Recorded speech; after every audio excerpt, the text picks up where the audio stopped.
42 years old. He was on the old side for a terrorist, but he'd be perfectly honest. And his resources, how were they met? What was he doing for a living? Who was supporting this? And what put him on this road to radicalization? That has to be figured out. But right now, New Orleans has to get public trust back so they can protect the city. Yeah, Bob, I want to drill down on that sidewalk thing because to our viewers, what Bob is referring to is the fact that according to New Orleans police, they had a police vehicle that was parked at the entrance to Bourbon Street, meaning that you couldn't drive a car down the street unless you were to hit that police vehicle. Chatter's talking about ballers on Bourbon Street. There's apparently there aren't ballers on the sidewalk and then onto the street. It's grisly, but I guess my question to you is, Bob, what do you make of that? Is that a security failure that sidewalk is not blocked in a similar way that the street was? Sure, and you could certainly, and I think the chief said that it was a security lapse. They should have had something there. And you could put a concrete block there, a concrete planter. There's all kinds of things you could do at that location to target hard edge so that doesn't happen. We had something, Jay, very similar to this in 2017, a terrorist attack on the West Side Highway and another attack in Times Square, and both that same year. The city investigated heavily what in the on stop security, putting those bollards in. Bro, suspect in New Orleans terror attack made a series of video recordings while driving from Texas to Louisiana. In the videos, the suspect says he first planned to gather his family with the intention of killing them, but then decided to join ISIS instead. Dude, come on. Bro, this is like the loony bin. We have a serious and very severe mental health crisis in this country. Oftentimes the trigger point being material issues, but also family court. We have to study the minds of people who have literally considered themselves victim to family court. We have to shut down family court until we figure out what the hell is going on. Okay, but how the do the FBI miss this guy? The way the FBI misses this guy is because the FBI is not the guy talking to him. Normally, if you're talking to an ISIS guy online, okay, you're most likely talking to an FBI guy, especially when they start telling you like, oh, my friend, you know, put down the chicken breast and join the jihad, bro. There's some Tenorite that I can let you purchase. Here's some Tenorite that I left at this coordinate. Please go pick it up. It would be sick if you used it to blow shit up. And then you go to pick up the Tenorite and the FBI stops you and then they go, we've apprehended a terror attack. That's usually how it works. Yeah, put down the chicken wings and join the jihad, bro. It's just crazy that like he was like, oh, dude, on the one hand, I could just kill my entire family because I'm insane. On the other hand, I can join global jihad. It's like, those are the options, dude. How about the third option of not doing any of that? There is other options out there. It's called not doing any of that.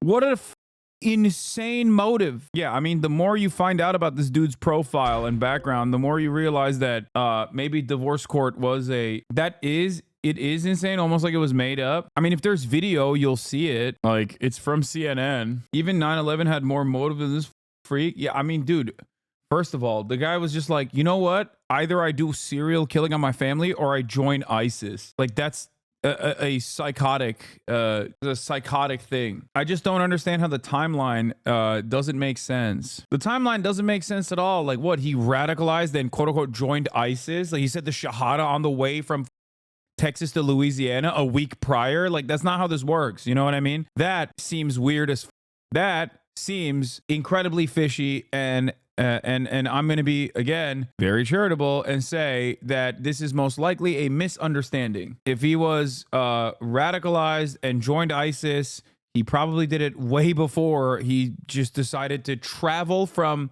Texas by EV to Louisiana, which is also weird. This dude utilized a Turo rental truck, and I get why he would use an EV for the attack because, like, it has massive pickup speed and it's very heavy. But how the heck did he use an EV to go from Texas to Louisiana? How many points did he have to stop at? That's like maximum 250 miles.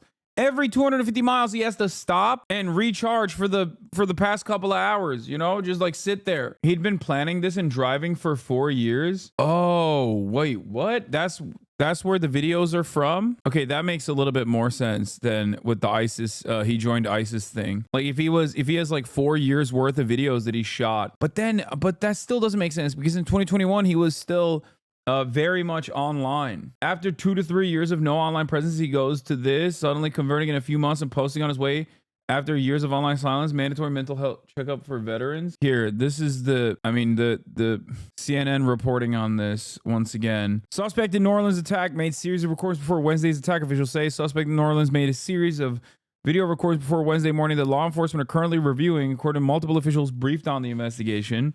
The recordings appear to have been made driving at night. The suspect is not visible because it's dark, but authorities believe the recordings were made as he drove from Texas to Louisiana, although the exact timing is not yet clear. In the recordings, the suspect makes reference to his divorce and how he had first planned to gather his family for a celebration with the intention of killing them. Two officials who had been briefed on the material in the recording said the suspect also talked about how he had changed his plans and said that he joined ISIS. He referenced several dreams that he had about why he should be joining ISIS. What the hell? I just don't. I mean, dude, they have so much. They had so much security. How the heck did they, in spite of all of the security, how did he like get through? That's what's crazy. They spent so much money talking about how much protection they have. I mean, in the media, they covered it. They covered it extensively. They're like, oh, we love, our police state is intact. We're doing round the clock surveillance. Meanwhile, some divorced guy is like, I love ISIS now. I'm going to do a terror attack. He rents out an electric vehicle pickup truck, Ford F-150 Lightning, which has a very limited range in comparison to a gas-powered vehicle that you could just kind of very quickly refill. Guy is like, I'm a victim of divorce court. I'm a victim of family court. And I have two options, like mass murder my family or ISIS. And I think I'm choosing ISIS. It's so insane. I know why he would use an EV because it does more damage. I know. And it's quiet. And also on top of that, it has incredible acceleration. A very normal, well-spoken person. So something happened here, and we have not really heard much about. Something happened. The something is family court. But how did the ISIS stuff play a role in his life? That's what I don't understand. This horrific attack. All right, Ken Delaney, for now, I'm going to ask you to stand by once again, my friend. I know you're going to be following all the developments for us. It's obvious that something happened here is probably family court. For just a moment, we have multiple law enforcement sources. But how do you go from family court victim to ISIS guy? Outside of the Trump International Hotel in Vegas. He is very well spoken. He doesn't look like he's an insane guy who's going to do something insane. In the videos that you saw. Okay, listen to me. His background and the media, the social media footprint he has is not consistent with like a loner psycho. Like even when you look at Stephen Paddock, there's a lot that's like weird with his background. You know what I mean? He's a serial gambler. One might even call a professional gambler. All this stuff, or any number of different like white supremacist shooters. They're always like loners, weirdos. They don't have their shit together. There's no place where you can like look to the background of a guy like this. And I have yet to see anything, with I guess the exception of these potential self-taped recordings that CNN claims is out there, but you can't really see him. I don't see anything in his background that makes sense at all. Like even with Luigi Mangione, right? Luigi Mangione is unique in the sense that his background does not fit the profile of someone who go out and do a murder, right? At all, which is why it broke a lot of people's brains. Having said that, however, there is obviously a through line. There is obviously a point of radicalization for Luigi Mangione. There is a motive that you can attribute to the suspect, a point of radicalization that you can point to within the suspect's history. With this guy, it's literally normal guy, veteran, military guy, has like YouTube videos about how he's a real estate guy who will help you out. All of it is like normal. And then out of nowhere, it's like ISIS. How did that happen? I need to understand how that happened. And I think one thing that you could point to is obviously the divorce. Elon said Turo is sussy.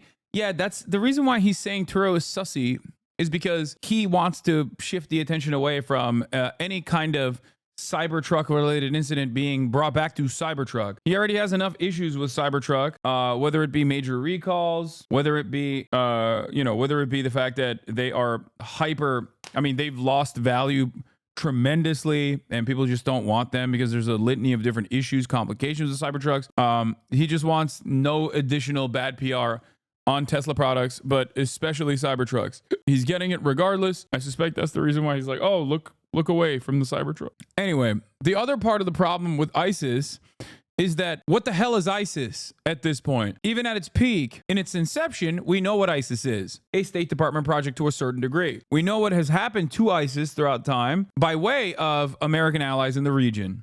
the guy, ISIS and Al-Qaeda both, obviously remnants of American, British colonial interests in the region. Okay, the point of radicalization still comes back to the CIA. What's really interesting, however, is that Syria is now being run by a former Al-Qaeda guy. So clearly, it's not like ISIS is what it once was, and even when it was at its peak, it was still very much directly linked back to the American State Department. But right now, there is no real ISIS-K, I guess, but that's it. And as far as I understand, like there can be numerous points of radicalization, and a guy that like somehow found ISIS material online. But like, what is ISIS? It's not like ISIS is popping right now. Does that make sense? There is no unifying factor for ISIS. Where is the ISIS? That's why it's like so weird. That's what makes this extra weird. That this is not exactly a pivotal moment for ISIS activity, where like they're not even like a dormant movement. It is almost entirely fallen apart. With I guess like some. Maybe some operations in Africa. There are I guess some remnants of the movement, with the exception of like ISIS-K. There is a little bit of there's some initiatives in Syria, but I just don't know. There's an entire state in the Middle East run by ISIS. Okay, excuse me, sir. What you mean is HTS, which is not ISIS but Al-Qaeda, and also former. They went woke. They did DE-ISIS. So very different. But even then, like, okay, you can turn around and say the former Al-Qaeda movement that is now running the Syrian state. What the f would they do an American terror attack, dude? Even if they were somehow linked, which I'm not saying they are. They probably aren't. Yeah, why would Al-Jilani, now Jalansky, turn around and be like, oh, by the way, I shaved pieces of my beard. I wear a suit now. And I read Dare Acemoglu's copy of How Nations Fail, and now have a profound ability to understand that institutional legitimacy is one of the most important aspects of good governance. But also, we're going to do a random New Year's Eve terror attack? Like, what are you, crazy? That makes no sense. Why would they mess up the bag when they have the bag? Images show police outside an address which we believe to belong to the New Orleans attack suspect. Okay, hold on. A property. You're watching Sky News, taking you straight to Texas. These are live helicopter shots of a property in Houston, which is believed to be the suspect's address in that terrible carnage in New Orleans. Leave it to a certain peaceful religion. I mean, this is also the other reason, right? This kind of stuff works really well for a lot of guys who, say stuff like the Draw Muhammad contest. Like people who are a certain peaceful religion. It's like, dude, in 2025, if you still think that people are like doing acts of violence because of religion, I don't know what to tell you. I suspect that you don't feel that same way about Israel, right? Which you shouldn't. Because Israel's actions are not due to Judaism. Neither is like these kinds of incidents. These kinds of incidents have anything to do with Islam. It's remarkable that it's never about Christianity, by the way. When you have a Christian white supremacist domestic terrorist, that's never because of Christianity. Which, by the way, it isn't. It isn't because of Christianity. Like, just so you understand. It's just that these people never actually think it's because of Christianity. Christianity is never a point of radicalization or reasoning for the violence. They have a way of conceptualizing that violence through different points of radicalization. They just never offer it or extend it to, non-white actors in general. But once again, I am not a person that says Christianity is the point of radicalization, or Judaism is the point of radicalization, or Islam is the point of radicalization. I'm consistent on this. A pickup truck drove into the crowds and killed 15 people. As you can see, a lot of activity on the ground there as police officers, FBI, and also it looks like potentially a bomb disposal unit descend on that address, Crescent Park Drive and Hugh Road, in Houston in Texas.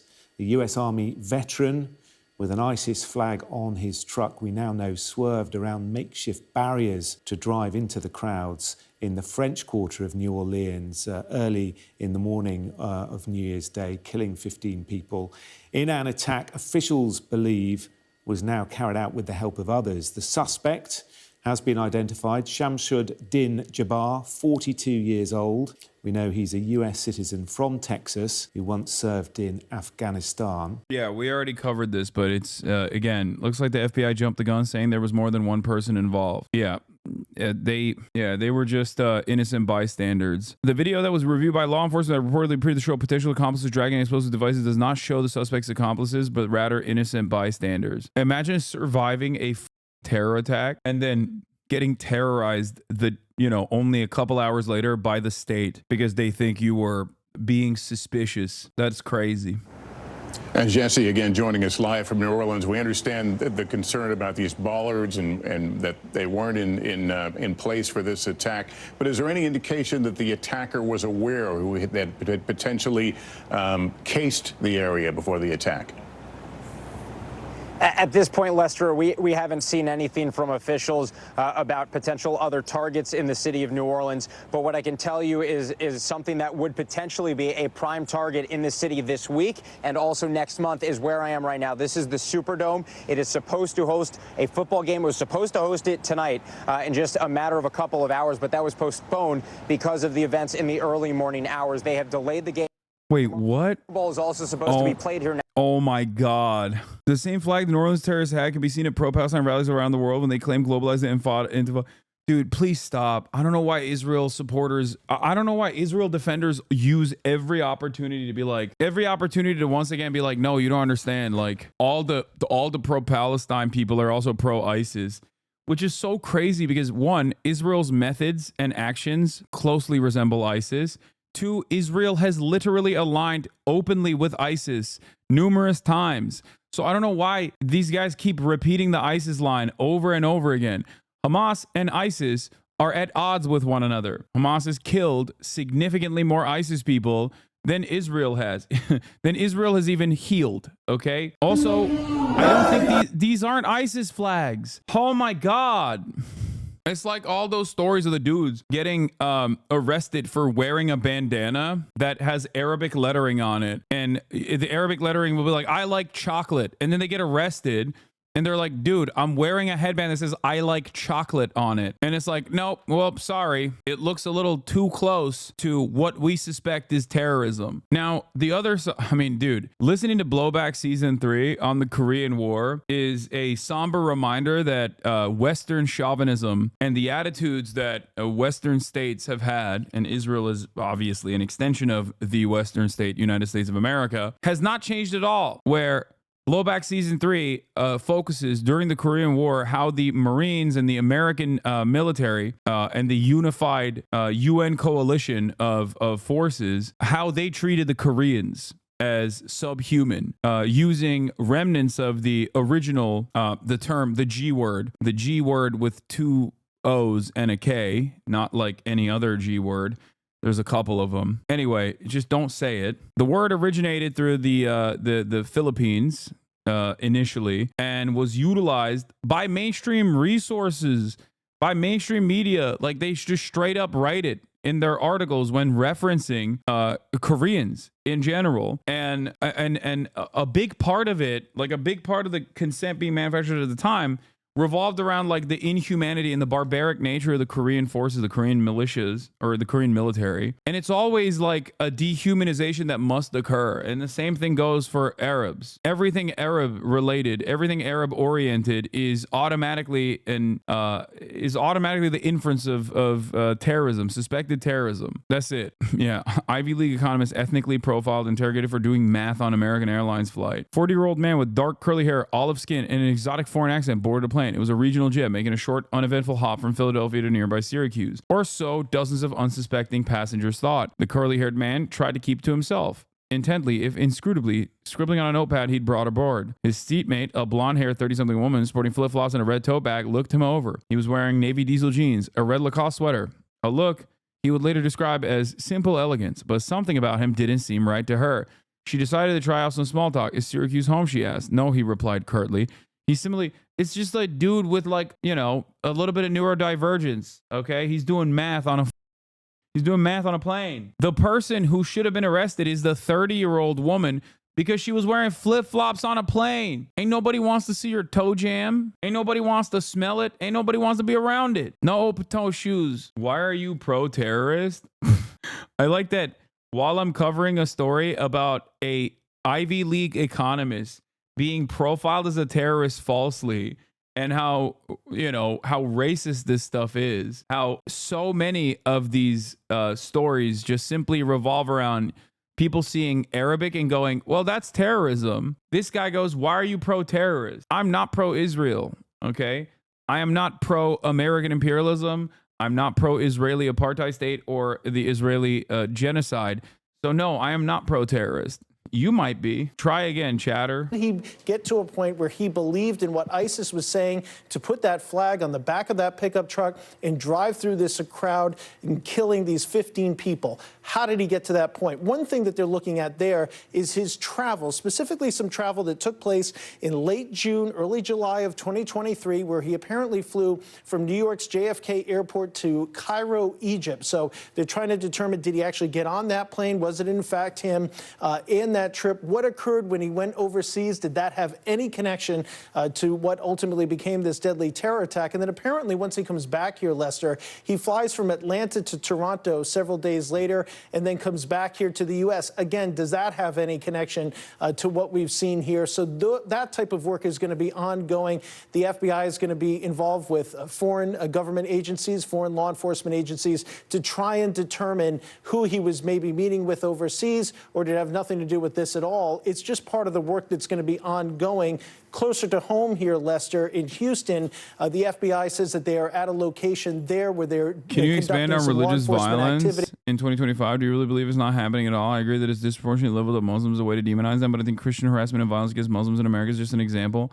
No, dude, no, because I don't believe that there are multiple billions of people that are believers in all three of the Abrahamic religions. The majority of this planet believes in one religion, something. They're not doing violence because they believe in the religion. They're doing violence because of the material conditions that have impacted them in a negative fashion. They're vulnerable. They get radicalized. In many circumstances, they're doing violence because, you know, they've been taught that this is appropriate. Religion is simply just an additional component in this process. Hyper-focusing on religion is so silly. I don't know. I just, you know, it's like saying Buddhism is the most violent religion. Look at Myanmar. So stupid. And we are going to make sure that we remain safe in our community. The blaze called in around 8:40 this morning appeared to erupt in seconds.